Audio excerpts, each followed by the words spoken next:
지금 시각 7시 20분입니다. KBS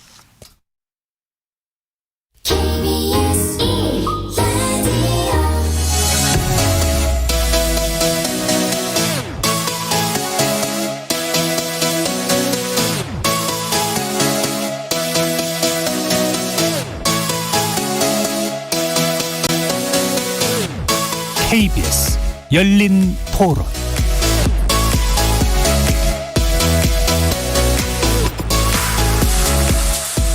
안녕하십니까. KBS 열린 토론 정준희입니다. 코로나 때문에 이제 사교육 학원이나 이런데 이제 접근성이 좀 떨어지고 막 그런 이유가 있으니까 대부분 온라인으로 이제 수업을 듣거나 그럴 텐데 크게 격차가 심해지진 않았다고 생각을 하고 교육 사업을 하고 있어가지고 교육 격차 상당히 심해졌다고 보고 있어요. 학원 못 가거나 그런 학생들은 집에 많이 있고 경제력이 좋고 그런 분들 같은 경우에는 과외를 엄청 많이 시킨다고 하더라고요. 특히 온라인 수업에 크게 집중하기는 사실상 불가능에 가깝다고 생각을 하고, 그래서 요즘 서울에는 줌 수업을 듣는 거를 감독해주는 친종의 과외도 생겼다고 하더라고요. 잘하던 학생이 더 잘하고 못하던 학생이 더 못하고 이런 것보다 경제력에 따른 그 격차가 좀 많이 심해진 거 아닌가. 저소득층 아이들은 이제 집에서 방치되어 있다라던가 그런 얘기들 많이 있는 것 같아요. 집에 컴퓨터가 없다, 인터넷이 끊긴다 이러는 집들도 많을 거고, 그런 사람들은 당연히 그런 교육의 접근성이 떨어질 수밖에 없는 상황인 거고, 근데 그런 교육을 만약에 모두가 다 받을 수 있는 동일한 여건이 된다 하더라도 습득을 하고 체득을 하는 거에 있어서는 대면을 하면서 서로 도움을 주고받고 하는 과정들이 필요하다고 생각을 하는데 쉽지 않은 걸로 같이 느껴져가지고, 코로나 때문에 두각이 더 잘 되고 어떻게 보면 그 코로나 덕분에 이러한 문제들도 더 잘 발견된 거 아닐까 생각을 합니다.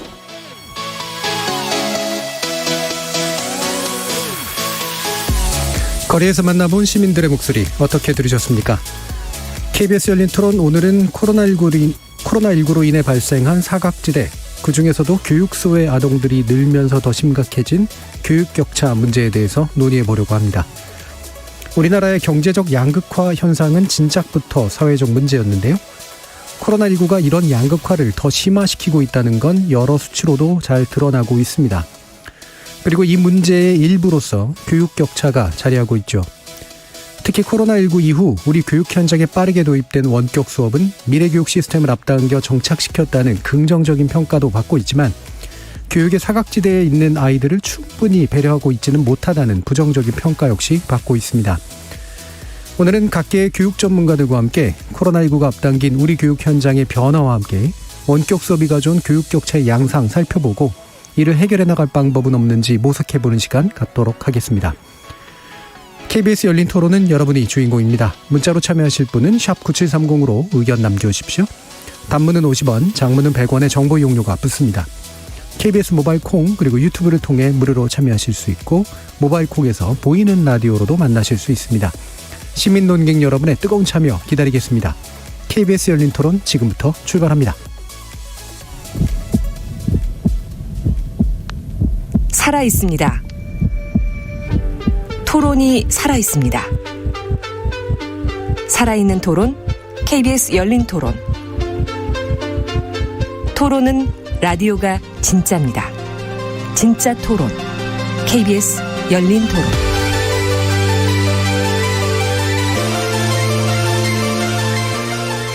오늘 토론 함께해 주시는 네 분 소개해드리겠습니다. 먼저 서울대 교육학과 교수시죠. 강대중 국가평생교육진흥원장 나오셨습니다. 예, 반갑습니다. 자, 그리고 김경근 고려대 교육학과 교수 함께하셨습니다. 예, 반갑습니다. 그리고 하나고 교사 출신이시고요. 전경원 경기도 교육정책자문관 나오셨습니다. 네, 안녕하세요. 또 현장에 계신 교사 선생님이시고요. 한희정 실천교육교사 모임 회장 나오셨습니다. 안녕하세요. 자, 저희가 교육 격차 문제 코로나19 이후로 몇 차례 좀 짚어봤는데 이미 충분히 증거는 수집되어 있는 상태가 아닌가라는 그런 생각이 좀 들어서요.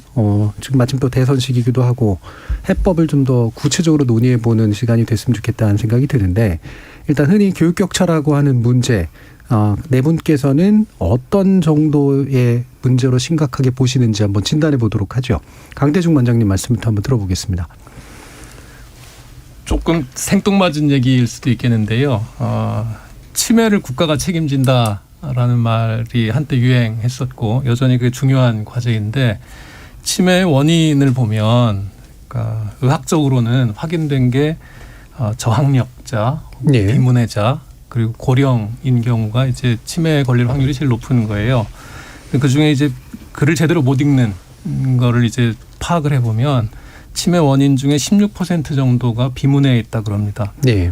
그러니까 사실은 이 비문해 문제니까 글을 제대로 읽고 쓰고 하는 기초학력 저하 문제가 평생에 큰 영향을 미치는데 우리가 지금 이 교육 격차 혹은 이제 개인의 학습의 어떤 성과의 격차 이 문제가 점점 벌어지고 있었고 그게 코로나 시기를 거치면서 확연해지고 있고 그 폭이 넓어지는 속도가 매우 빨라지고 있고 이게 그 단순히 학교 교육의 문제뿐만 아니라 우리 사회 미래를 직접적으로 위협하는 그런 문제로 지금 진화하고 있다. 예. 이렇게 지금 좀 생각하고 있습니다. 예. 그러니까 치매 얘기를 굳이 해주신 것 이렇게 되게 동떨어져 보이는 문제조차도 교육 문제와 연관될 수 있다. 그리고 그게 급격히 심화되고 있다는 건 우리 사회에 굉장히 큰 위기 징후를 보여준다라는 의미로 이해가 됩니다. 김경근 교수님 말씀 들어볼게요. 예, 교육 격차는 코로나19 이전에도 이미 상당히 우려할 만한 수준에 도달했었는데요. 이 부모 경제력에 따라 교육 격차가 발생하고 이 교육 격차가 다시 사회적 불평등으로 이어지는 그 사회가 됐다는 우려가 심각한 실정입니다.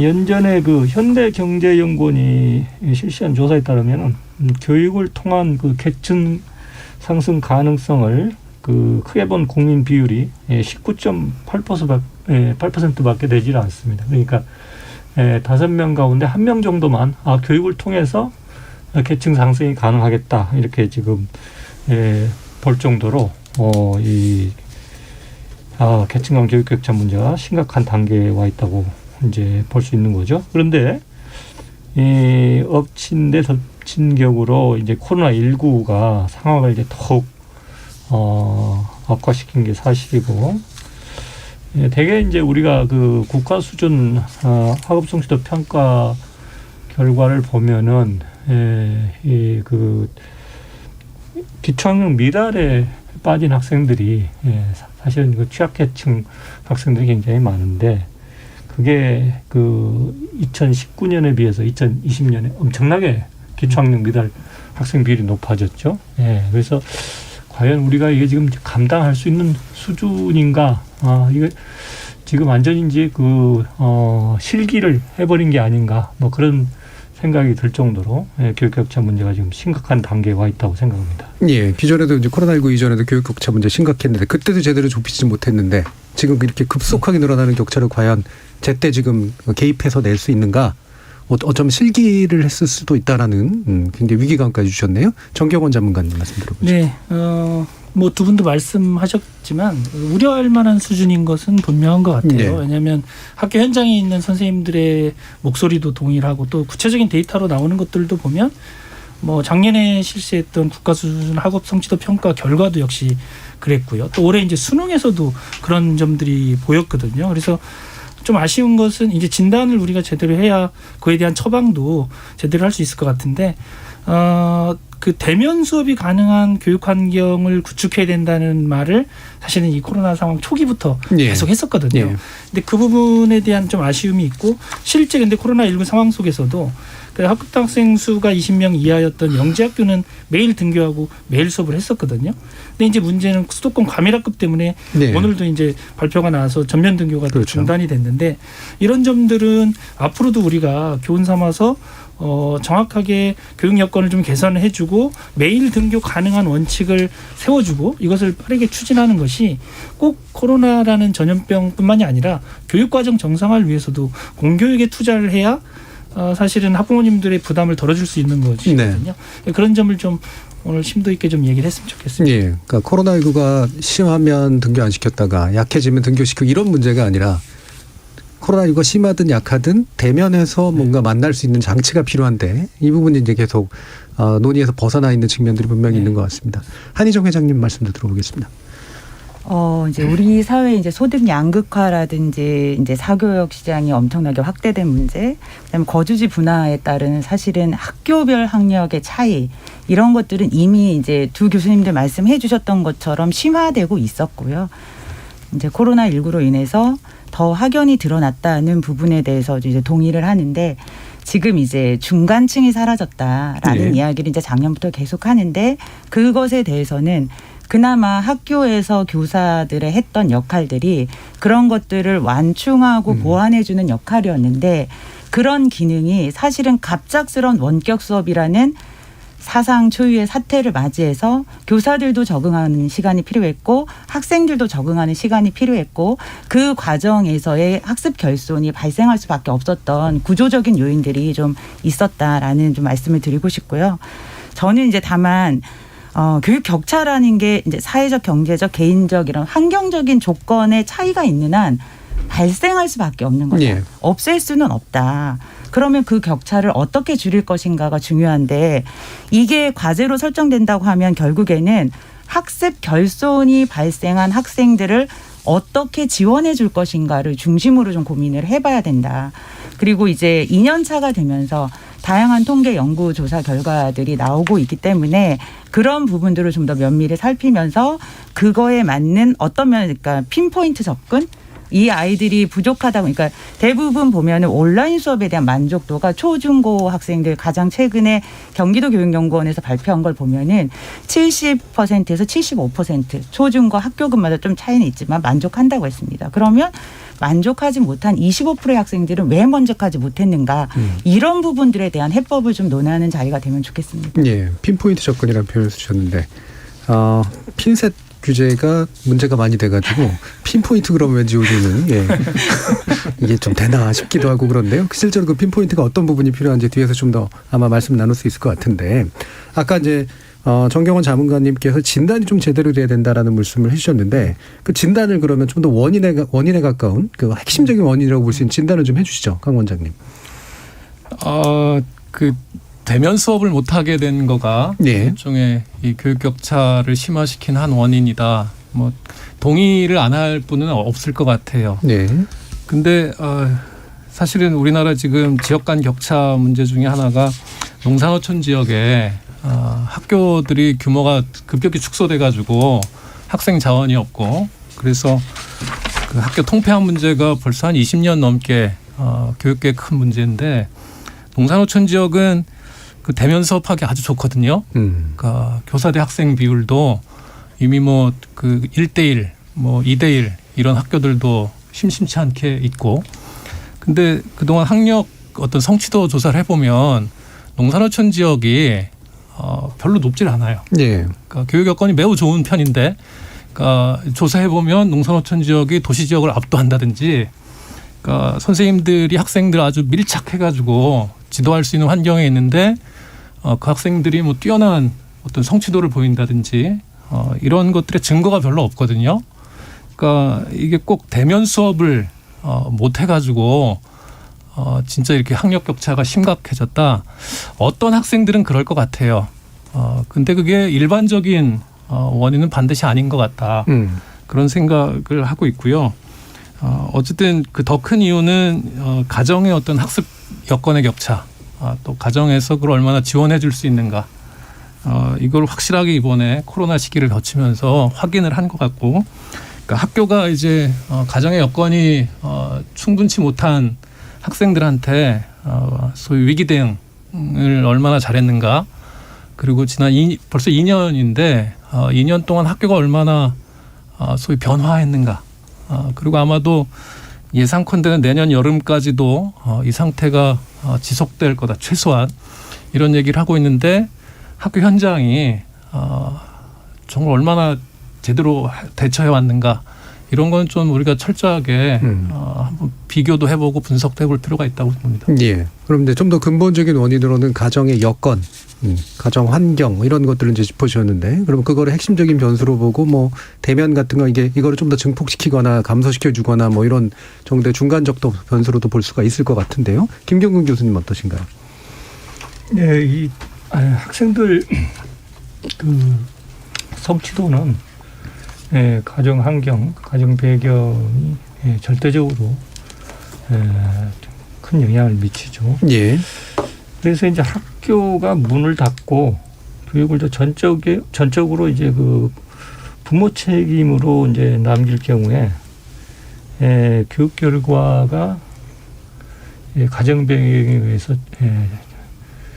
절대적으로 이제 영향을 받을 수밖에 없는데 그것 때문에 선진국에서도 여름방학만 지나고 나면은 이 고소득층하고 저소득층 사이에 학업 성취가 쫙 벌어져 가지고 학교에 오게 되고 그래서 뭐 그거를 뭐 저 여름방학 학습 손실이라고도 하고 그다음에 조나단 호솔이라는 학자는 이 야만적 불평등이다. 그래서 이 저 하여튼 학교가 그런 그 안충 장치 아니면 어떤 평등화 장치 그런 기능을 하는데 이번에 이제 그 한국 사례 같은 경우 이제 문제가 된 거는 학교를 너무 오랫동안 문을 닫았다는 겁니다. 제가 그 매년 통계청에서 한국의 사회 동향 그 교육편 집필을 하면서 이제 이 국제 비교를 해달라고 그래가지고 조사를 해보니까 한국보다 더 이 문을 오래 닫은 나라가 없어요. 저도 깜짝 놀랐습니다. 이 작년에 일본 같은 경우 그 올림픽이니 뭐니 해가지고 굉장히 뭐 한국보다 상황이 안 좋은 것으로 들었는데 일본 같은 경우는 2학기 때는 단 하루도 학교를 문 닫은 날이 없어요. 그걸 이렇게 우리가 이제 비교를 해보면 우리가 얼마나 학교를 많이 오랫동안 폐쇄했는지 학교를 근데 그렇게 오랫동안 폐쇄하면은 그야말로 뭐 그 엄청나게 긴 기간의 방학을 갖는 거하고 똑같은 효과가 발생하기 때문에 교육 격차가 심화할 수밖에 없죠. 결국 이제 학교라고 하는 게 그런 완충지대 역할을 했는데 우리는 확실히 유독 폐쇄 기간이 길었다 이런 지적을 해주셨는데요. 정경훈 장관께서 아까 이제 대면 수업 문제도 얘기해 주셨는데 아마 같은 맥락이긴 합니다만 실제 현장에서 이야기들을 좀 더 해주시죠. 그러니까 말씀하신 대로 이런 고민을 좀 할 필요가 있을 것 같아요. 학교가 문을 닫았을 때 그럼 어떤 계층이 가장 큰 피해를 볼 수밖에 없느냐. 그러니까 학교가 문을 닫으면 예를 들면 경제적으로 부유한 계층 같은 경우는 또 사교육을 통해서 충분히 보완이 되거든요. 근데 이제 학교가 문을 닫았을 때 가장 피해를 크게 입는 층은 역시 경제적 취약계층이거든요. 저소득층 입장에서는 이제 앞으로도 계속 논의가 되겠지만 돌봄에 대한 문제, 돌봄의 질적인 문제, 가정에서 부모님이 안 계신 상황에서 특히 이제 저학년일수록 초등 저학년일수록 학생이 어떻게 수업에 이렇게 응하기가 굉장히 어렵고 집중하기도 어렵고 지원 자체가 어려운 거죠. 그래서 이 학교가 문을 닫았을 때 가장 피해를 보는 계층이 취약계층인데 이 취약계층에 대한 어떤 보완 정책이 없는 한 이걸 극복하기는 되게 어려울 것 같고 근데 앞서 아까 이제 교수님도 잠깐 얘기하셨지만 그 학생의 그 어떤 학력에 대한 부분은 다양한 변수가 있어요. 뭐 등교도 중요하고 다 중요하지만 말씀하신 것처럼 가정의 소득 격차, 가정의 어떤 소득이 가장 큰 영향을 미치는데 이제 농어촌 지역을 아까 말씀하셨는데 그것도 역시 농산어촌 지역이 경제적인 측면에서 이렇게 도시나 여기 비해서 어떤 경제적인 취약 구조가 더 강한 지역이거든요. 그리고 문화자본 산업 어떤 사회문화 자본 자체가 그런 구조가 농산어촌은 되게 취약하기 때문에 그런 것들이 종합적으로 맞물리기 때문에 뭐 학급당 학생 수가 적어도 성취 결과가 이렇게 도시에 비해서 많이 취약한 것은 뭐 그런 의미로 분석을 할 수 있을 것 같습니다. 그럼 한희정 회장님. 저는 조금 개념을 정확하게 하면 좋겠다는 생각을 하는데요. 그러니까 학교 폐쇄라는 거는 문을 닫고 아무런 교육행위도 하지 않았다라는 거지만 실제로 한국에서는 교육법상 190일이라는 수업 일수 중에 천재지변에 의한 10% 수업 일수 감축해서 171일 수업을 다 했습니다. 그것이 비대면 수업으로 했느냐 대면 수업으로 했느냐의 차이지 그 부분 비대면 수업으로 진행했던 모든 수업 일수를 폐쇄일로 정의하는 거는 저는 맞지 않은 기준이라는 말씀을 좀 드리고 싶고요. 강대중 교수님 말씀하셨던 것처럼 서울은 42.4일 등교했습니다. 평균. 전남은 136.7일을 등교했습니다. 이거는 사실은 거대 과밀학급의 문제였었고 또 수도권에서 이제 확진자가 상당히 많이 발생했고 수도권의 병상에 문제가 생기면 사실은 전국의 의료 체계가 붕괴된다라는 이야기를 제가 이제 교원단체 대표로 교육부와 이런저런 협의에 참여하면서 지속적으로 들었고 학교 폐쇄를 많이 했었던 여러 가지 이유 중에 하나가 유초 중등 학생들이 코로나에 감염되면 조부모에게 전염이 되고 예. 그러면 병상 체계가 무너지고 학교를 전면 개방해서 연다라고 하는 것은 사회에 코로나 괜찮다라는 시그널을 줄 수밖에 없기 때문에 학교 폐쇄가 어떻게 보면 바로미터가 될 수 있는 거다라는 이야기를 작년 3월부터 저는 계속적으로 들어왔습니다. 그러니까 예. 그런 사회적 맥락에서 우리 사회는 교육이냐 방역이냐라고 했을 때 방역을 먼저 선택했었던 거고 예. 학교의 모든 학습과 관련된 지침도 예전에는 교구를 사용해서 실험했었던 것도 개인 교구를 쓰거나 아니면 다 물티슈로 소독을 한 다음에 사용하게 하는 식으로 사실 많은 부분을 위축시켰던 것들이 사실이고요. 그렇게 봤을 때 작년에 봤었던 것과 2021년 제가 체감하는 것은 상당히 다릅니다.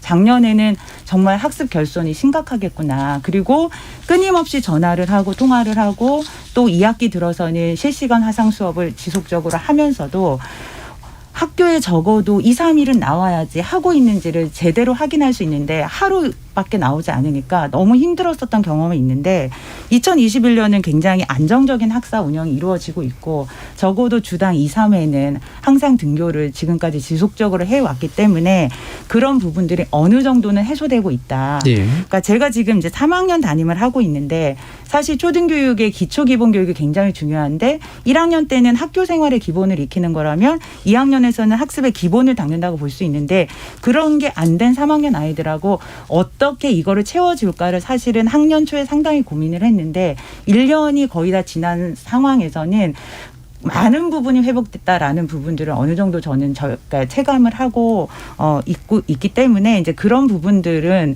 조금 그러니까 2020년 통계와 2021년이 지난 지금의 이제 통계나 이런 부분들을 다시 좀 살펴볼 필요는 있지 않을까라는 말씀을 좀 드리고 싶습니다. 예. 현장에서 있었던 일을 한희정 회장님께서 얘기해 주셨기 때문에 뭐 좀 더 보완은 됩니다만 또 자칫 잘못 들으면 많이 나아졌어로 이제 끝날 가능성도 좀 있잖아요. 그러니까 격차가 예. 나아진 게 아니라 예. 결손은 회복되는 중에 있다라는 예. 그러니까 심각한 결손들이 나온 거를 그나마라도 메꾸고는 있다. 그리고 그건 이제 지역적인 격차들이 좀 있기 때문에 저 예. 개인적인 경험으로만 좀 말씀드리기는 되게 어렵잖아요. 예. 그래서 이제 경기도 교육연구원은 이제 올 상반기까지 작년 1학기, 2학기, 올 1학기 것까지 3학기를 경험한 초등학교 6학년, 그다음에 중학교 3학년, 고등학교 2학년 학생들을 대상으로 표집 설문을 했을 때 그 부분에 있어서도 사실은 학생들의 응답은 인지적인 수준보다는 심동적인 영역, 신체 활동 역량이라든지 이런 부분들의 결손을 느낀다고 학생들이 응답을 했고 또 교사들 같은 경우는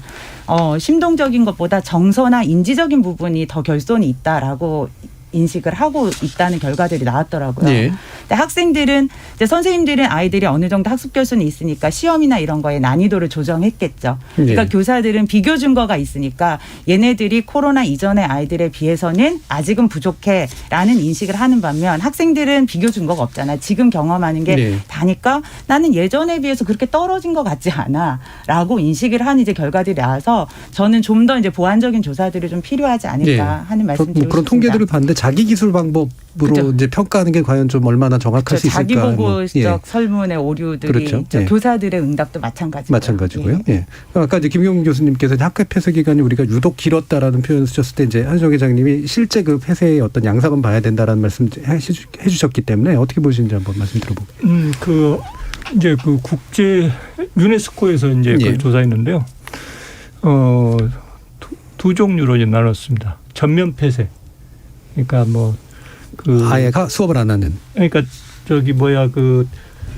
예를 들어서 1, 2학년만 등교를 하고 예. 3, 4, 5, 6학년은 예. 그냥 등교를 안 하고 예. 이런 식으로 한다 할지 그래서 이제 전면 폐쇄하고 부분 폐쇄. 예. 예, 이렇게 이제 나눠 가지고 이제 분류를 했는데 거기서 이제 폐쇄라고 하는 거는 사실은 이제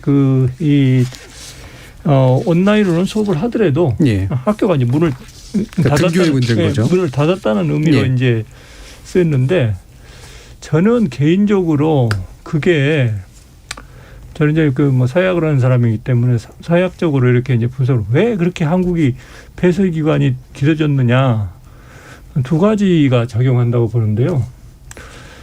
하나는 제가 다른 연구를 하면서도 이제 여러 번 그걸 감지했는데 한국이 사실은 그 코로나19 방역 기간에 방역 모범 국가로 분류되는데도 코로나19 감염에 대한 공포는 세계에서 아주 제일 높은 수준이었다고 그러거든요. 근데 그게 이제 애들한테까지 적용이 되면은 저희가 세계 초저출산 국가예요. 그래서 이 아이들의 안녕 건강에 대한 그 걱정 우려가 저희가 상상할 수 없을 심합니다. 그래서 애가 하나 이 정도 있는데 얘가 만약에 잘못되면 이거 어떻게 하냐. 그래서 차라리 학교를 안 보내는 게 좋겠다. 거기에 많은 학부모가 그 동의를 하는 거고요. 근데 사실 학교를 안 보내면은 공부를 이제 제대로 못 하게 되니까 걱정이 클 수밖에 없는데 그거를 약간 또 해소해 주는 게 뭐냐면은 세계 최고의 사교육 인프라예요. 그러니까 사실은 이게 이제 그 이번에 뭐 부분적으로 그런 연구 결과도 나왔는데 오히려 상위권이나 이런 학생들은 코로나19 이전보다도 성적이 더 높아졌다는 거예요. 그래서 사실은 이 양극화 성적 양극화 이야기가 나온 거는 양극화라는 거는 중간층이 일부는 위로 가고 일부는 밑으로 떨어져 가지고 중간층이 확 줄었다는 이야기거든요. 그래서 오히려 학교 안 가는 기관을 성적을 더 올리는 데 활용한 그런 학생들과 가정들도 꽤 많다는 거죠. 일단 이제 학교 폐쇄 문제는 정의를 해주셨고 어쨌든 통계는 그런 기준을 했다라는 거랑 아까는 이제 그 한인종 회장님 같은 경우에는 이제 우리가 방역에 아무래도 좀 강조점을 뒀던 사회적 분위기에 대해서 얘기해 주신 것에 더해서 김경근 교수님께서는 우리 학부모님들이 사실은 그 당시 상당히 안 보내고 싶어하는 면들이 많았고 그러다 보니까 그 사교육이 또 그걸 뒷받침해 주면서 일부는 해소가 됐지만 이제 격차가 더 벌어진 면까지 이제 강조를 해주셨는데 결국은 이제 원격 교육이 불실하다기보다는 불충분하다라는 측면이 나오는 거잖아요. 강대중 원장님 이 원격 교육에서 어떤 문제들, 이 수업 소외 문제가 왜 어떻게 발생하는지 좀 말씀 주시죠. 우선은 뭐 여러 조사에서도 나왔지만 초창기에 우리나라뿐만 아니라 세계적으로 보편적인 현상이었는데. IT 인프라가 잘 갖춰져 있는 경우에도 교사들이 그거를 활용할 수 있을 만큼 역량이 있는 교사들이 그다지 많지 않았다는 거. 그리고 학교 현장이 뭐 우리 작년 초기에 그런 얘기들이 많았지만 와이파이가 안 되는 교실. 그리고 뭐 구글, 뭐 네이버 이런 이제 상용 이메일조차도 사용할 수 없는 학교의 폐쇄적인 어떤 관료적인 문화. 이런 거가 그 학교 교육 전반을 매우 선진국의 IT 인프라를 가지고 있음에도 불구하고 학교 교육이나 학교 교육에 종사하는 분들이나 학생들조차도 뭐 사적인 생활에서는 다 모바일 생활을 하면서도 학교 공부와 관련해서는 그동안 이렇게 생활이 많이 바뀌었는데도 학교 공부와 관련해서는 IT를 적극적으로 수용하는 그런 교수학습이라는 것 자체가 거의 없었고 그게 오래전부터 해왔던 일인데 사실은 김대중 정부 때부터 교단 정보와 이런 얘기들이 꾸준히 있었음에도 불구하고 학교가 거의 무방비 상태였고 그 충격이 급하게 이제 온라인으로 전환하면서 우리가 무슨 인프라를 갖추고 이런 건 급하게 다 했지만 실제 교사들이 거기 적응하는 데 시간이 상당히 오래 걸리고 있고 또 이제 자기 컨텐츠를 생산하느라고 시간을 상당히 오래 썼거든요. 근데 사실 어떤 의미에서 교사마다 컨텐츠를 생산한 일이었을까? 오히려 교사가 할 일은 학생들과 개개인적으로 온라인 수단을 이용해 가지고 더 접촉면을 넓히고 학생들하고 대화할 수 있는 면을 넓혔어야 되는데 제가 만나던 상당수의 교사들이 수업 자료를 뭐 빈 교실에 앉아가지고 자기 혼자 카메라 켜놓고 그거 파워포인트 자기가 만들어가지고 그거 줄줄줄 읽어가지고 학생들한테 올려주고 이거 너가 보고 공부해라. 실시간도 안 되고. 그러니까 그거 하는데 교사들이 에너지를 왕창 쓴 거예요. 그러니까 이런 IT를 어떻게 새로운 교사학습 장면에 활용할 것인가. 그거를 교육적으로 활용한다기보다는 일종의 컨텐츠 생산하는데 활용하는데 상당히 오랜 동안 예. 좀 집착한 거 아닌가 이런 생각이 드는데 그 학생 입장에서 보면 소위 인강이나 유튜브만 뒤져도 훨씬 더 좋은 컨텐츠들이 많은데 어떤 학생들은 우리 선생님이 하는 건 재미없어요 이렇게 되는 거예요. 예. 예. 그러니까 이제 지금 뭐 작년에도 사실 많이 지적했던 문제긴 합니다. 초기에 이제 EBS에 의존한 것도 있고, 그다음에 일방적으로 뭐 대학도 사실은 상당 부분 그랬는데 녹화된 거 틀어두거나 이렇게 했다가 나중에 이제 실시간 쌍방향으로 좀 옮겨가는 그런 모습들로 나타났는데, 이 말씀 안에는 이제 묘한 게 두 가지가 섞여 있는 거잖아요. 아까 역량이라는 표현을 쓰는데 이게 준비가 아직 안 돼 있는 상황일 수도 있고 마치 능력처럼 또 이제 비춰지기도 하고 그래서요. 현장에서는 그럼 이걸 약간 살짝 달리 얘기하실 수도 있을 것 같아서 한희정 회장님 말씀 한번 들어보죠. 일단 이제 상용 메일을 사용하지 못하고 여러 가지 규제에 빠져 있었던 것이 결국에는 이제 정보 보안이라는 네네. 굉장히 이제 모든 것을 규제함으로써 보안을 유지하려는 그러니까 이제 구시대적 방식으로 이제 공공기관의 이제 보안 체계가 만들어지고 있다라는 부분들은 이제 상당히 공감을 하고 제일 먼저 학생들하고 가장 잘 소통할 수 있는 게 카톡이나 밴드인데 이것도 학교 컴퓨터로 할 수 없는데 이거 풀어달라라고 교육부에 제가 4월 초에 만났을 때 말씀을 드렸을 때 그런 말씀 저희 단체에서 했을 때 아직 그런 게 안 되고 있나요? 라고 물으시더라고요. 그래서 사실 이제 깜짝 놀랐습니다. 네. 근데 실제로 이제 제가 생각하기에는 기본적으로 그런 플랫폼이 저희가 만들어지지 않았고요. 학생이 500만, 600만인데 그 정도를 감당할 만한 서버가 준비되지 않아서 사실은 4월 9일 고3, 중3 먼저 온라인 계획을 했는데 이제 접속 불가가 떴었고 그다음에 이제 중학교 2, 3학년, 초등학교 고학년 계약했는데도 안 됐었고 이런 과정들이 있으니까 IT 강국이라는 것은 이제 사적인 것들이지 공공기관의 IT 강국이라는 말은 사실 되게 뒤떨어져 있었다. 네. 그리고 그런 것을 전면 온라인이라고 하는 것들은 상상도 못했었던 부분들이기 때문에 저는 나름대로 학교에서 교사들이 이 부분을 어떻게 할 것인가를 끊임없이 협의하면서 새로운 플랫폼 배우는 방법, 학생들에게 접속시키는 방법. 그런데 그게 좀 너무너무 힘들었었던 것 중에 하나는 처음에 들어오게 하는 게 힘들었던 것 중에 하나는 아이들의 기기가 다 동일하면 저희가 하나의 솔루션을 주면서 대응을 할 수 있는데 이게 갤럭시 탭에서도 어떤 버전이냐에 따라 아이패드나 아니면 컴퓨터냐 노트북냐에 따라 다 달랐기 때문에 그런 걸 일일이 설명하고 알려주고 안 되면 학교로 불러서 가르쳐주고 하는 과정에서도 상당한 에너지를 썼었거든요.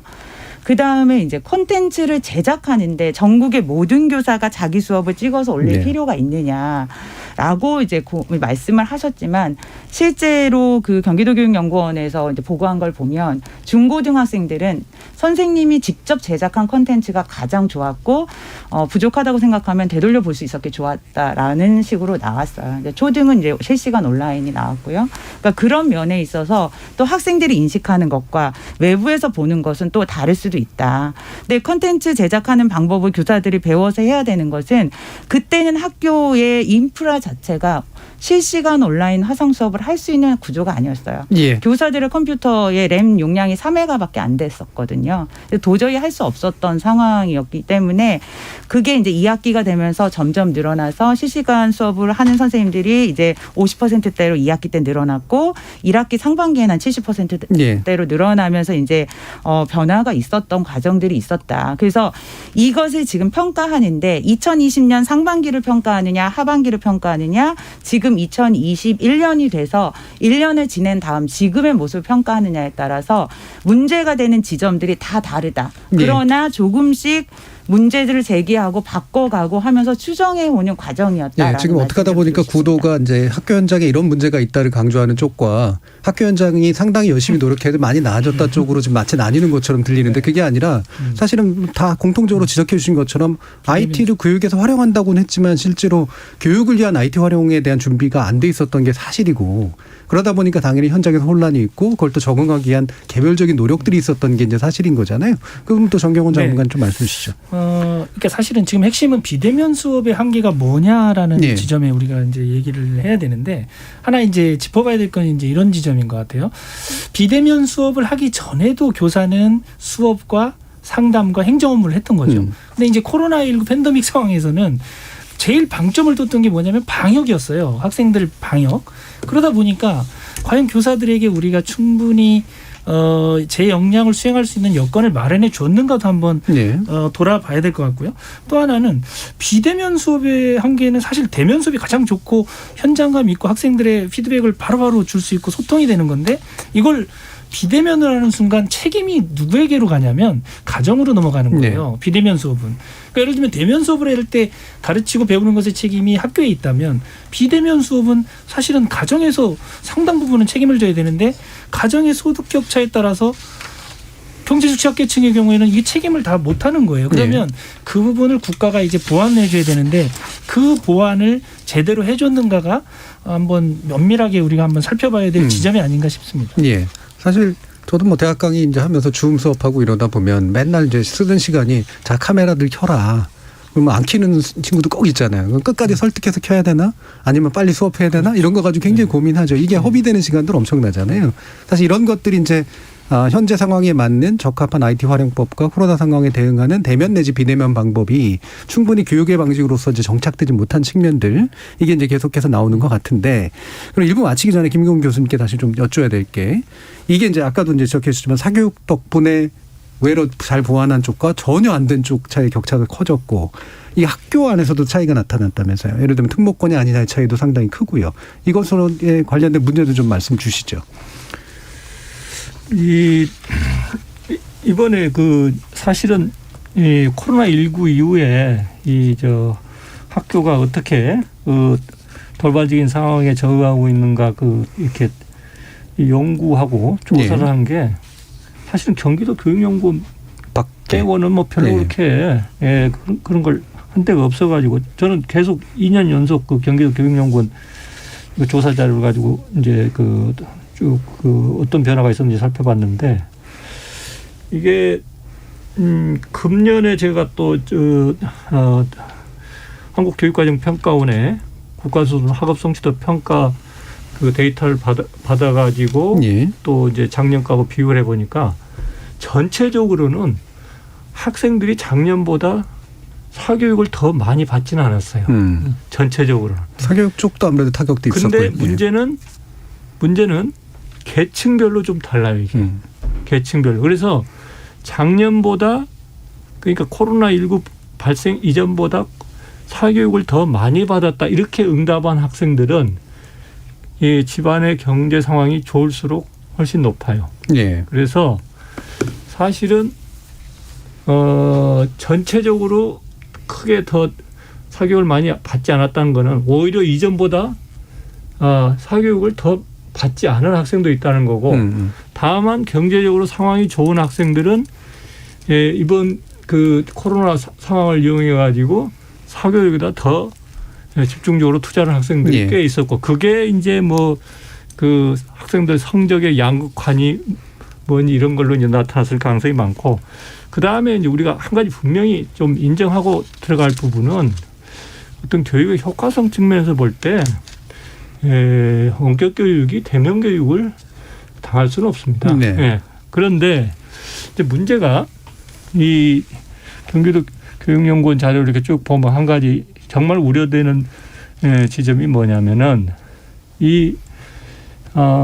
학생들이 원격 수업을 받으면서 이해가 안 된 부분을 그냥 패스했나?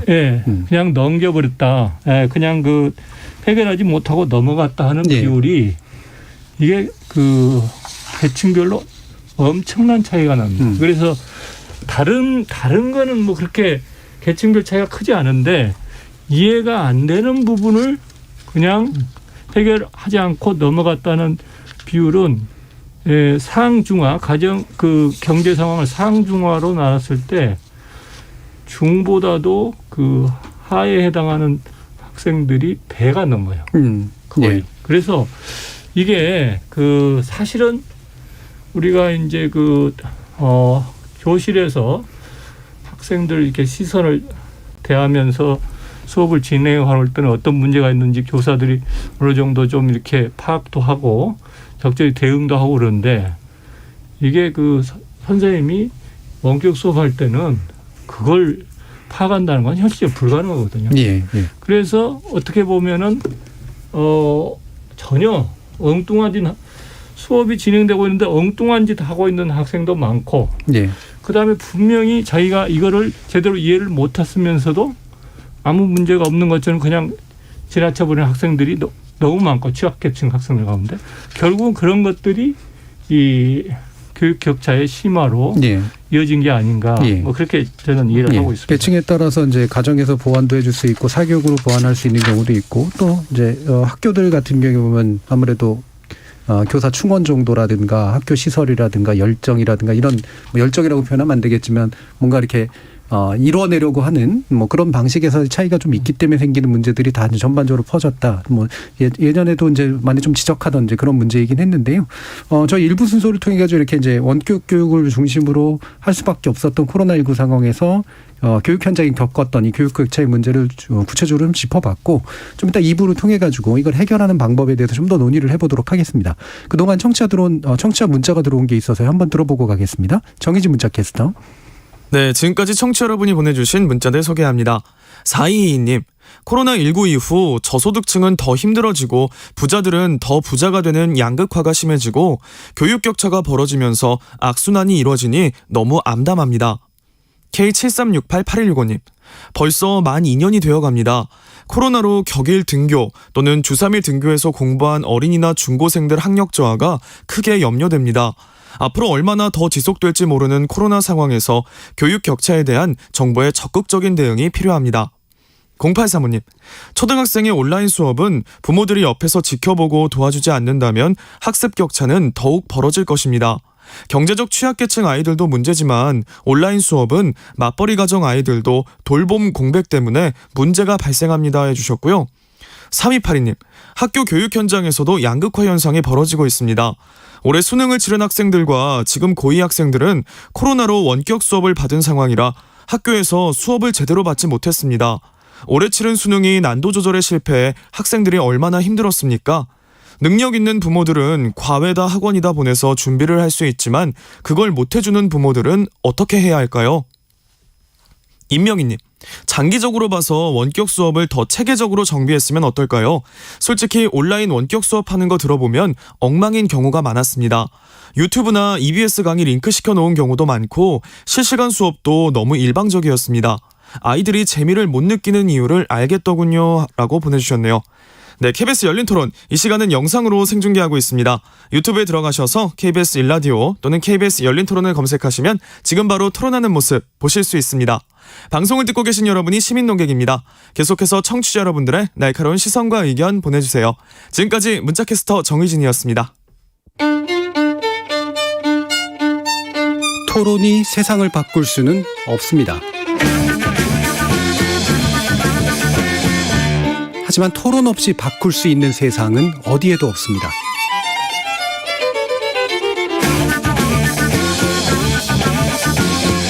세상의 선한 변화를 갈망하는 당신. 정답이 아니라 질문의 힘을 믿는 당신. 우리 KBS 열린 토론에서 만납시다.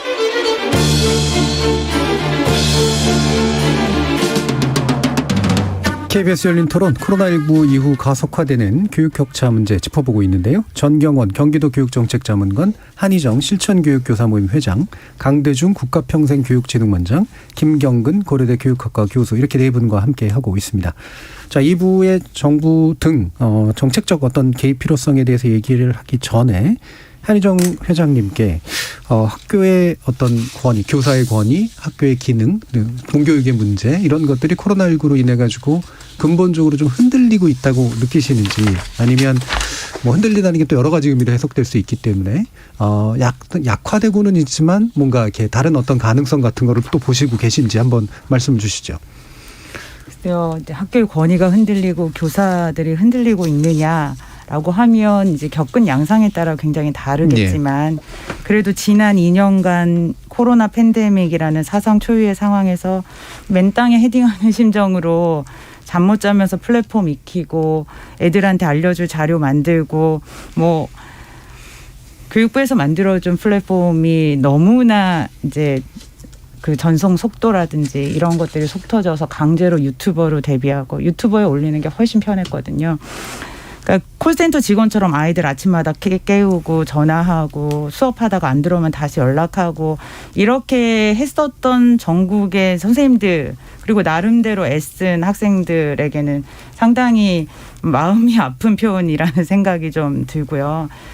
오히려 이제 코로나19로 학교가 왜 필요한지를 실감하게 되었다는 말이 더 적합하다라는 말씀을 좀 드리고 싶어요. 네. 학교에서 별거 배우는 거 없다고 생각했는데 실제로 교사와 학생 간의 의미 있는 상호작용, 학생과 학생 간의 그런 상호작용의 결핍이 전반적인 발달의 지연을 불러올 수 있다라는 얘기들은 이제 이미 다 이제 인정이 되는 이론으로 저는 보고 있고요. 그러니까 썸머 슬라이드 아까 이제 교수님께서 말씀하셨는데, 그러니까 교사들이 느끼는 건 그랬거든요. 학습 부진 아동을 이제 가르치고, 근데 여름방학 지나고 오면 리셋이 돼서 오고. 그러고 나서 2학기 동안 또 가르치고 겨울방학 지나고 오면 리셋돼서 와서 3월에 다시 또 학습 부진이 되고. 네. 그러니까 이런 것처럼 그러니까 학교가 지속적인 기능을 할 수 있도록 조금 더 학교의 조건들을 전면 등교가 가능한 조건들로 만들어가는 게 필요하지 않을까 하는 예. 말씀을 좀 드리고 싶습니다. 제가 혹시라도 그런 느낌으로 받으실까 봐 우려하면서 드렸던 말씀인데 교육자의 권위가 뭐 흔들린다는 게 교육자가 잘못해서 그렇다는 얘기가 아니라 예, 어려운 조건이기 때문에 사실은 이 유지돼야 되는 권위를 어렵게라도 붙잡고 있다면 어떻게 이제 이걸 해결해야 되느냐. 사실 뭐 실제로 대면 교육이 정말 필요하다는 사실을 더 생각하기 시작했고 교육이라는 게 핵심적으로 애들 가르치는 것만이 아니다. 애들에게 인성과 함께 무슨 관계를 만드는 일이다. 이런 것들을 새삼 다시 확인하게 된 거잖아요. 그런 면에서 정책이라고 하는 것이 이 부분을 제대로 짚어줬는가. 사실 이걸 따져봐야 될 것 같은데요. 어떻게 보세요? 강 원장님. 결국은 이제 우리가 공교육이라는 것이 핵심적으로 감당해야 되는 역할이 무엇인가. 그렇죠. 또 요새 이제 돌봄 논쟁이 코로나 시국에서 계속 지속되고 있는데 학교의 기능을 우리가 어디까지 확장적으로 사고할 것인가. 또 학교에서 일하고 계신 분들, 그러니까 교사를 포함해서 네. 다양한 분들이 학교 안에서 일을 하고 계신데 이 학교에서 일하시는 분들에 대한 사회적인 기대, 그 기대와 관련된 일종의 새로운 사회적인 계약서를 우리가 써야 된다면 그걸 어떻게 쓸 것인가, 이런 아주 근본적인 문제가 우리 앞에 있다고 생각하고요. 이게 학교에 지금 관여하고 계신 분들 간에 세력 다툼처럼 우리 사회에서 논쟁이 진행되는 것 같아요. 그래서 뭐 돌봄 전담사가 교사냐, 뭐 그 돌봄은 학교 일이 아니라 지자체 일이다. 그래서 지자체와 교육청이 대립하고 돌봄 전담하시는 분들하고 학교의 교사들하고 대립하고 이렇게 소위 이런 논쟁 구도가 그렇게 돼 있는데 네. 저는 코로나 이걸 거치면서 우리가 사회적으로 좀 이렇게 논의를 근본적으로 못한 거가 학교의 기능과 학교에서 누가 일하고 그분들의 역할을 사회적으로 어떻게 기대해야 하는가, 그거에 대한 사회적 합의를 좀 추구할 필요가 있지 않을까, 그런 생각을 좀 하고 있습니다. 예. 그러니까 이제 공교육의 중요성을 재강조하면서 다만 현재 시대의 공교육은 어떤 주체를 통해서 어떻게 구성되는 것이 마땅한가에 대해서 또 우리가 사회적 기대에 대한 명확한 어떤 선도 세워야 된다라는 말씀인데 저는 뭐 전적으로 공감할 수 있는 말인데 정경원 자문관이 아까 뭐 경기도의가 좋은 얘기가 많이 나와서 우리 자문관님이 잘하셔서 그런 건가 싶기도 합니다만 예, 한번 말씀 주시죠. 네, 제가 잘해서 그런 건 아니고. 아까 잠깐 청취자 말씀도 있었지만 맞벌이 가정이나 혹은 경제적 취약계층의 가정에 있는 아이들은 사실 방치되다시피 했거든요. 비대면 교육에서는. 그래서 가장 본질적인 사실 정책적 지원은 공교육에 대한 대대적인 혁신 그리고 지원, 이게 전제가 돼야 된다고 봐요. 왜냐하면 그렇게 하지 않는 순간 사교육에 의지하라는 메시지거든요. 이건. 그렇죠. 네. 그래서 공교육에 대해서 과감하게 투자를 해야 되는데 그 핵심은 뭐냐면 뭐 예를 들면 방과후라든지 다른 돌봄 뭐 다 중요하지만 수업 시간에 교수학습 작용을 통해서 기초학력 미달자를 최대한 방지하고 또 학력 격차를 줄일 수 있는 핵심은 교실 안에 있거든요. 대면 수업에서. 그래서 거기에 대한 투자가 핵심이 돼야 되고 접근이 돼야 된다. 그리고 개인별 맞춤형 전략, 특히 이제 기초학력 미달이나 학력이 좀 부족한 학생들은 정규 교육 과정 안에서 소화할 수 있는 게 가장 이상적이에요. 네. 학생들을 남겨서 보충 수업을 한다거나 뭐 교대 4대 학생들을 이렇게 같이 뭐 그룹으로 만들어서 지도한다거나 이런 것들은 한계가 분명한 거거든요. 그래서 사실은 차지해 보면 경기도에 이제 여러 그 시군별로 이렇게 그 문화를 좀 보다 보니까 되게 주목되는 문화가 있었는데 어떤 게 있냐면 경로당을 일정 가구 이상의 주택을 세울 때 경로당을 반드시 설치하게 돼 있거든요. 네. 근데 그 시에 갔더니 그 시는 경로당을 이렇게 설치하는 것처럼 이 돌봄센터 같은 것도 의무적으로 설치하도록 해놓은 거예요. 그래서 실제 근데 거기에서 근무하시는 분들이 누구냐면 해당 아파트에 사시는 주민들 가운데 교사 자격증을 가지고 경력 단절 여성으로 있는 분들 혹은 실제 교사 자격증이 있고 뭐 이런 과거에 교사하다가 은퇴하신 분들 이런 분들이 방과 후에 학생들을 직접 지도를 또 하시는 거예요. 1대1로. 그러니까 이렇게 사실은 이제는 마을교육 공동체 개념으로 접근을 해서 학교와 지역사회가. 이렇게 맞벌이 가정이나 경제적 취약계층 학생들을 1대1로 개인 지도하는 그런데 사실 그분들에 대한 혜택이 별로 없거든요. 이런 것을 국가가 전폭적으로 지원을 해주고 할 때 이 문제가 해결되는 거지 이것을 아까 이제 말씀하실 때 보면은 학교의 구성원 주체들이 다양한 갈등을 겪고 있는 것도 사실은 국가가 나서서 그 역할을 해줘야 되는데 그거를 학교와 어떻게 보면 가정의 책임을 전가한 측면도 있거든요.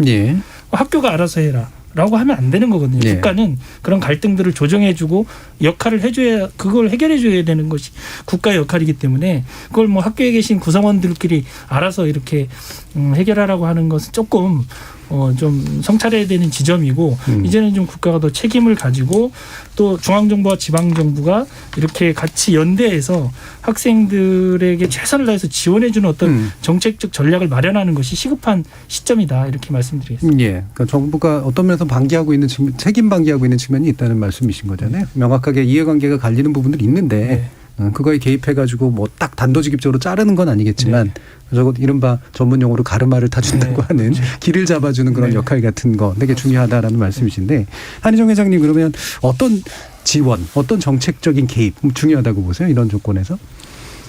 일단은 좀 제가 문제 제기를 하고 싶은 것은 제가 이제 교직 경력이 20년이 넘었는데 이제 학교에 요구되는 기능들은 계속 플러스가 됐지 마이너스가 되진 않았거든요. 급식이 시행됐어요. 그런데 급식을 하면서 저임금의 여성 노동자들을 고용하는 형태로 시행이 됐어요.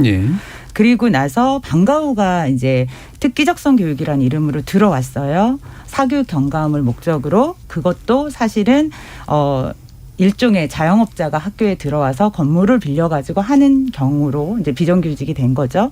그 다음에 돌봄 사업이 들어왔지만 이것도 역시나 그런 저경력, 그러니까 저임금의 여성 노동자들이 주로 이제 활동할 수밖에 없는. 그러니까 국가가 충분한 예산과 계획을 가지고 이런 것들을 학교의 기능으로 플러스한 게 아니라 학교 오후에 공간이 남잖아. 그러니까 이런 거 해야지 하면서 굉장히 싼 임금으로 이런 것들을 해오면서 이 갈등의 양상이 지금은 완전히 폭발되기 직전의 상황에 있다. 그거로 인해서도 학교 안에서도 굉장히 힘들다라는 말씀을 드리고 싶고 그러니까 돌봄을 단순히 빈 공백이 생기는 시간 동안 관리하는 개념으로 보는 건 아니라고 보고요. 저는 아이들의 필요와 요구를 충족해주는 질 높은 돌봄을 해줘야 된다라는 말씀을 드리고 싶고 그런 것들은 조금 더 이제 고전적으로 생각해 본다면 그 유엔의 아동권리협약 우리나라는 비준국가잖아요. 1989년에 이제 국회 동의를 거쳤고 거기에서 이제 이렇게 하고 있는 게 아이들에게 생존과 보호와 발달 그다음에 참여의 권리를 보장해주고 있는데 우리는 그런 아동 협약의 기본적인 권리조차 아동 청소년에게 보장해주지 않고 있다. 그러면 이것은 범정부적 차원에서 지금처럼 보건복지부, 교육부, 여성가족부 쪼개기식의 부처별로 쪼개기 예산으로 아이들한테 프로그램으로 접근하는 것이 아니라 정말 한 아이를 중심으로 그 아이에 맞는 조력과 지원을 하는 통합적인 지원이 필요한 상황이거든요. 그러니까 우리가 가정 형편이 넉넉하고 뭐 SES가 높아가지고 뭐 이제 그 온라인 수업 기간에 굉장히 좋은 사교육을 받을 수 있는 가정에 대한 얘기를 하는 것보다 그런 기본적인 지원이 되지 않는 아이들에게 무엇을 보장해주고 무엇을 지원해줄 것인가. 이것이 지금 예산이 없는 게 아니라 저는 부처별로 쪼개기 예산으로 아이들이 오히려 그 프로그램을 쫓아다니다가 지쳐버리고 안 하겠다고 하는 이런 이제 정부의 사업 방식부터 바꿔야 된다. 그리고 학교에 어떤 기능이 추가될 때는 충분한 수기 과정들을 거치면서 사회적 합의가 필요하다. 예. 그런 것들이 오히려 지금 20년 지난 지금에 와서는 갈등의 이제 시한폭탄이 되고 있다라는 말씀 좀 드리고 싶습니다. 예. 그 개별 강론으로 정책 수준을 얘기할 문제가 이미 아닌 것 같은데 말씀 이렇게 쭉 듣다 보니까 결국은 공교육이 뭐냐? 포스트 코로나 시대 공교육은 무엇이어야 되느냐? 누가 이 공교육의 핵심 주체가 돼야 되느냐? 그리고 그걸 위해서 정부는 어떤 디자인을 해줘야 되느냐? 사실 이 문제인 것 같아요. 뭐 이거 사실 또 교육이 바뀌어야 될 또 시기이기도 하고. 말씀 나온 김에 김경훈 교수님에 대한 견해 한번 들어보죠. 사실은 이제 코로나19 사태는 위기이자 이제 기회가 아닌가 저는 개인적으로 생각하는데요. 사실은 저희가 전혀 그 준비하지 않은 상태로 이 그 전대미문의 이제 바이러스 시향을 맞았기 때문에 초기에 좀 우왕좌왕하고 학교도 문을 또 많이 닫고 그랬는데 그런 과정을 거치면서 학교에 계신 선생님들도 이제 많은 걸 경험하고 느끼셨을 거고 그다음에 또 이제 그 학생들도 새로운 상황에 좀 이제 적응할 수 있게 됐고 이제 그렇게 생각하는데 저는 그 제가 이제 그 기회라고 보는 거는 어쨌거나 저희가 좀 그 기존의 타성에서 좀 탈피해서 뭔가 좀 깨어날 수 있는 계기를 제공해 줬다. 예. 이제 뭐 대학에서 저도 이제 학생들을 가르치고 있기 때문에 가끔 그런 생각을 합니다.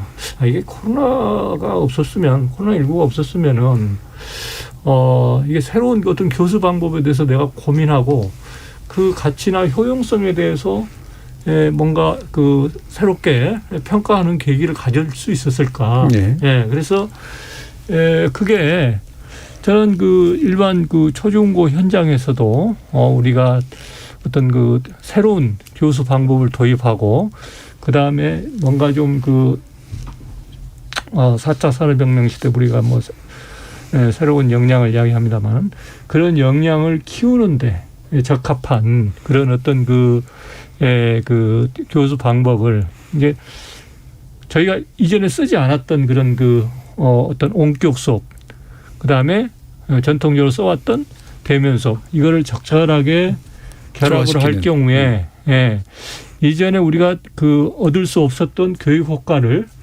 얻게 되는 그런 그 결과를 가져오지 않을까. 가끔 저도 이제 이게 그 강의 자료 원격 수업에서 그 올리면서 제가 평소에 수업 시간에 들어가서 대면 수업하면서 그 다뤘던 컨텐츠의 한 3배는 이게 전달하는 게 아닌가 그런 생각을 하거든요. 그래서 이게 만약에 학생들이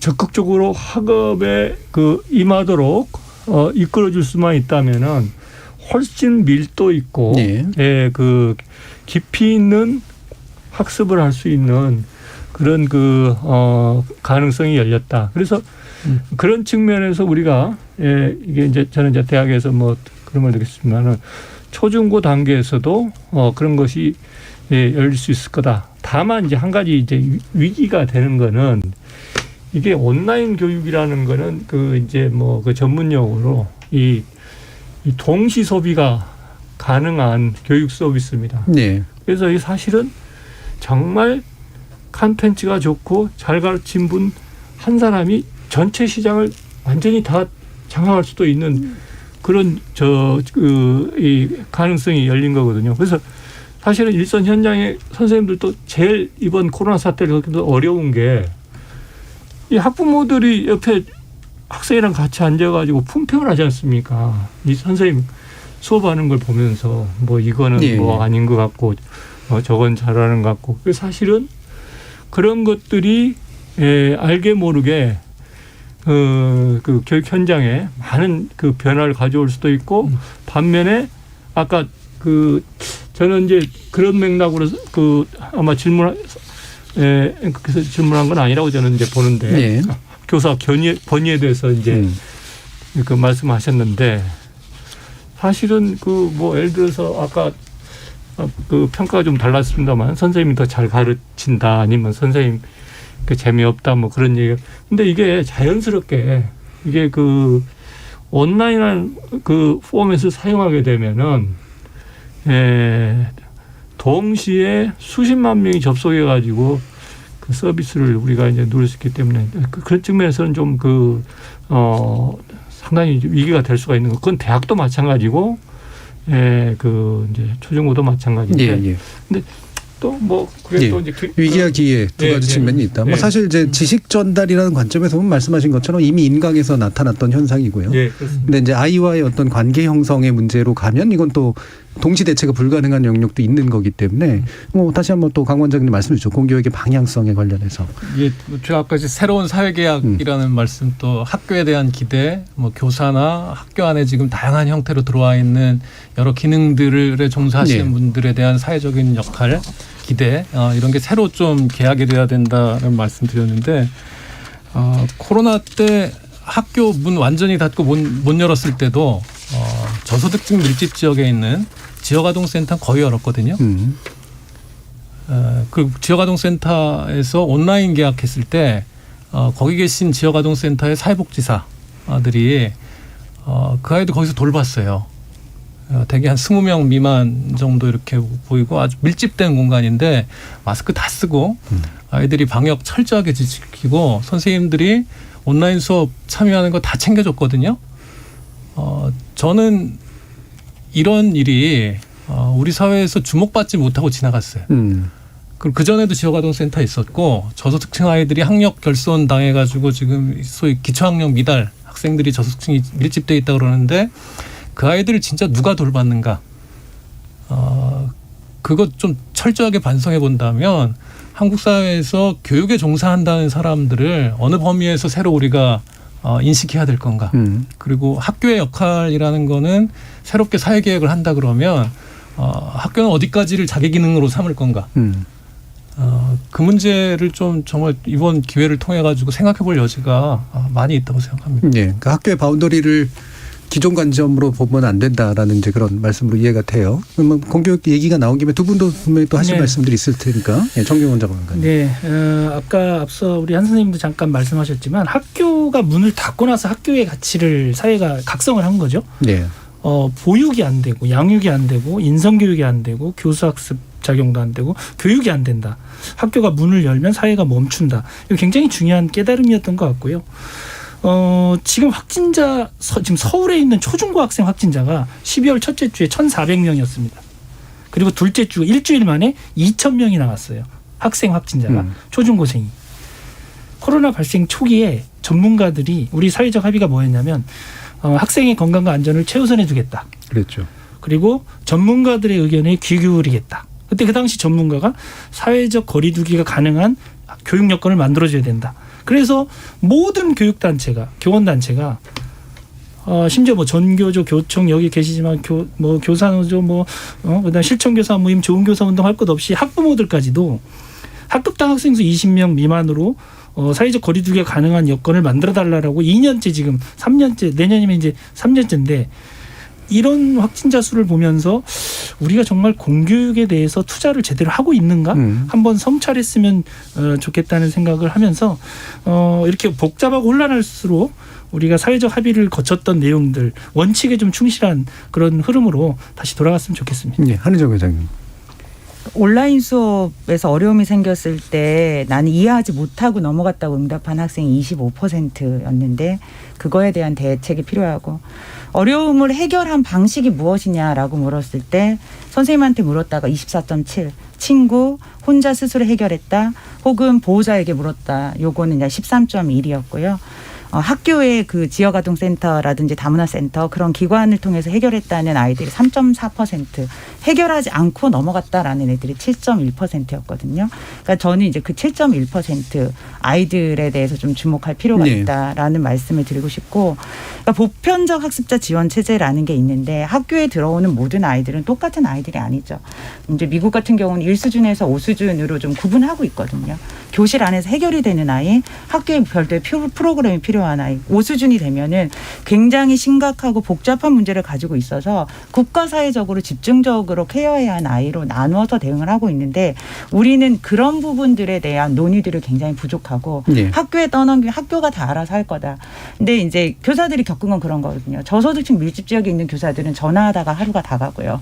그렇지 않은 지역은 아침 9시가 되면 각자 자기 방에서 딱 컴퓨터 앞에 앉아서 수업에 참여하는 이런 차이들을 교사들도 다 절감했고, 교실이라는 공간이 가장 평등한 공간이었다. 어쩌면 예, 예. 각자의 가정 환경을 다 이제 줌 수업을 통해서 확인을 하면서 내가 몰랐던 부분을 깨달았다라고 이제 고백하는 교사들도 있었고 그랬습니다. 그래서 좀 장기적인 관점을 가지고 대안을 좀 마련했으면 좋겠다는 말씀드리고 싶습니다. 그러니까 학교라는 공간이 여타 사회적 공간에 비해서 훨씬 평등한 공간이었구나를 새삼 발견했다. 이제라는 말씀도 인상적인데요.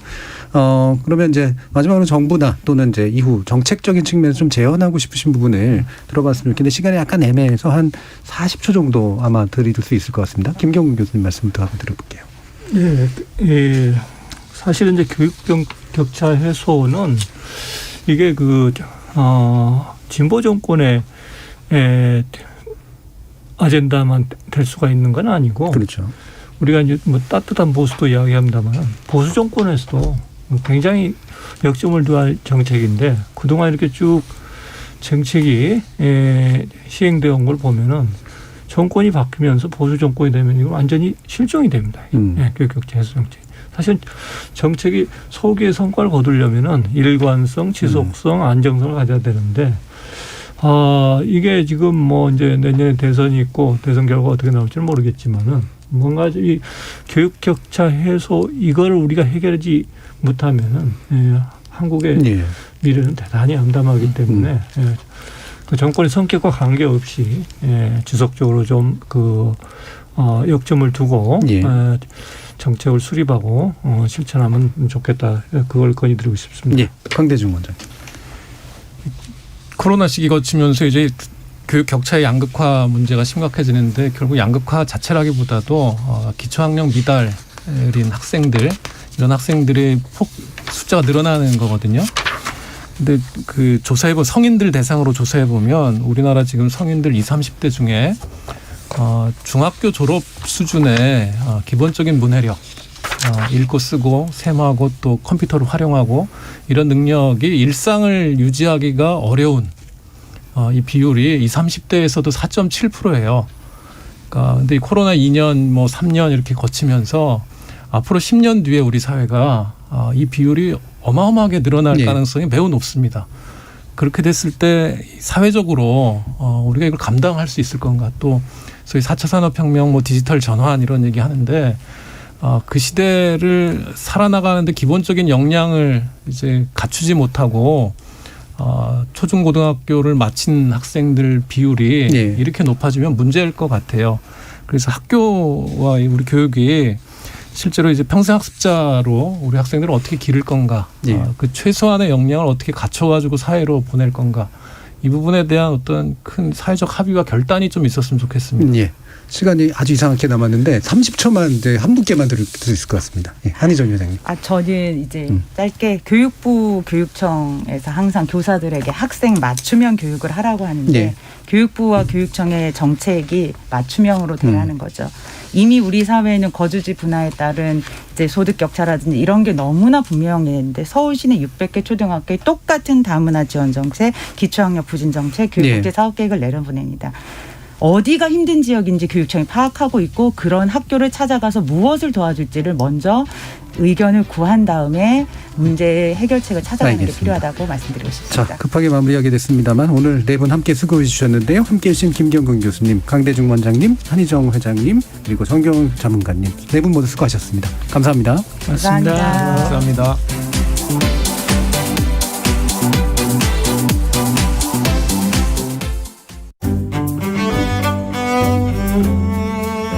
안녕하세요.